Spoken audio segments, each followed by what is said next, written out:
Last 2 days నుంచి ఋతు అలాగే ఫ్యాషన్ వీక్ మన హోలీ వీక్ గురించి చూస్తున్నాం కదా. అయితే ఈరోజు డిఫరెంట్గా దేవుని ప్రేరేపణ బట్టి రెండు కలిపి పక్కన పెట్టి చూద్దాం. ఋతు 3వ అధ్యాయం 3వ వచనంలో నయోమి ఋతుతో నీవు స్నానం చేసుకొని తైలం రాసుకొని బట్టలు కట్టుకొని అక్కడికి వెళ్ళు అని చెప్తుంది. అయితే హోలీ ట్యూస్డే కదా ఈరోజు. యేసుక్రీస్తు ప్రభువారు అనేకమైన ఉపమానాలు ఈరోజు చెప్పాడు. అయితే అందులో ఒకటి మనం ఈరోజు చూద్దాం. 10 మంది కన్యకల గురించి మనం ఈరోజు చూద్దాం. అయితే ఇక్కడ 2 సిచ్యువేషన్లో కూడా ఇద్దరు ప్రిపేర్ అయ్యేది ఒకటే విషయం కోసం, పెళ్లి కుమారుడిని ఎదుర్కోవడానికి కదా. సో ఎదుర్కోవడానికి ఏమేమి చేస్తున్నారు అనేది ఈరోజు మన మెసేజ్. నయోమి ఏమో ఋతుని ప్రిపేర్ చేస్తుంది, మంచిగా స్నానం చేసుకో, తైలం రాసుకో, బట్టలు కట్టుకో అని. అలాగే ఇక్కడ కన్యకలను మనం చూసుకుంటే ఎవరు తీటిలు వాళ్ళు పట్టుకొని రెడీగా ఉన్నారు. అందులో 5 కన్యకలేమో నూనె తీసుకొని రెడీ అవుతున్నారు, అందులో 5 ఏమో నూనె లేకుండా రెడీ అవుతున్నారు. ఇక్కడ నయోమి ఏం చెప్తుందంటే ఋతుతో కొంచెం ఆలస్యం చేయు, బోయాజు తిని త్రాగి తృప్తి పొందేంత వరకు ఆయనకు నువ్వు కనబడకు, ఆయన కనబడకుండా నువ్వు ఆయనకు మరుగై ఉండు, అంటే హైడ్ యువర్ సెల్ఫ్ అని అంటుంది. ఇక్కడ కన్యకల దగ్గరికి మనం వచ్చేస్తే పెళ్లి కుమారుడు కొంచెం ఆలస్యం చేశాడు.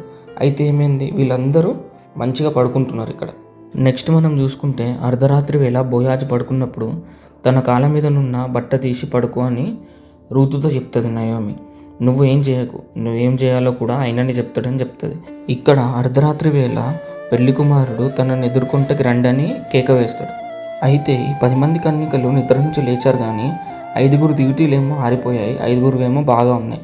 ఎవరివైతే ఆరిపోయాయో వాళ్ళు వచ్చి వీళ్ళని అడుగుతున్నారు ఇయ్యమని, కానీ వీళ్ళు బుద్ధి గలవాళ్ళు కదా, అందుకే వీళ్ళు ఎవరు ఇయ్యలేదు వాళ్ళకి. ఇక్కడ బోయాజు కూడా ఋతు ప్రపోజల్ని యాక్సెప్ట్ చేస్తాడు. అక్కడ బుద్ధిగల కన్యకలు కూడా పెళ్లి కుమారుతోటి లోపలికి వెళ్ళిపోతారు. మనము మళ్ళీ ఋతు వచనం వెంబడి వచనము చదువుకుందాం. ఇది జస్ట్ కంపారిజన్లా మాత్రమే చూసుకుందాం. ఋతుకి తెలుసు తన కింగ్స్మ్యాన్ రెడీమర్ బోయాజ్ అని, ఆ కన్యకలకి తెలుసు వాళ్ళ కింగ్స్మ్యాన్ రెడీమర్ ఆ పెళ్లి కొడుకని. ఇప్పుడు మనకి కూడా తెలుసు కదా యేసుక్రీస్తు ప్రభువే మన కింగ్స్మ్యాన్ రెడీమర్ అని. ఋతుకి తెలుసు, అందుకే తను ప్రిపేర్ అయ్యి రెడీగా ఉంది. కన్యకలందరికీ తెలుసు, కానీ 5 మాత్రమే ప్రిపేర్ అయ్యి రెడీగా ఉన్నారు. మనకు కూడా తెలుసు మన కోసం యేసుక్రీస్తు ప్రభువారు తన శిలువ పైన మరణించాడని. మనం ప్రిపేర్ అయ్యి రెడీగా ఉన్నామా లేదా? ఋతు తన విధవరాలైన జీవితాన్ని వదిలేయడానికి రెడీగా ఉంది, తన పాస్ట్ మొత్తాన్ని వదిలేయడానికి రెడీగా ఉంది, నూతన జీవితం కోసం రెడీగా ఉంది. హోలీ ట్యూస్డే అంటే పశ్చాత్తాపం కలిగి పాతే వదిలి నూతనమైనవి మనం ధరించుకోవడమే. పాత జీవితాన్ని వదిలిపెడదాం, పాపపు జీవితాన్ని వదిలిపెడదాం, ప్రిపేర్ అయ్యి రెడీగా ఉందాం ఆయన కోసం. ఇంకా ఎవరైతే రక్షణలోకి రాలేదో, ఇంకా ఎవరైతే బాప్తిసం తీసుకోలేదో, ఇదే బెస్ట్ టైం మనకి. ఇదే మన లాస్ట్ ఛాన్స్ అని అనుకోవచ్చు మనం. మళ్ళీ ఇలాంటి ఛాన్స్ వస్తుందో రాదో కూడా మనకు తెలియదు. ఆ బుద్ధి లేని కన్యకల వల్లే మనం ఉన్నామంటే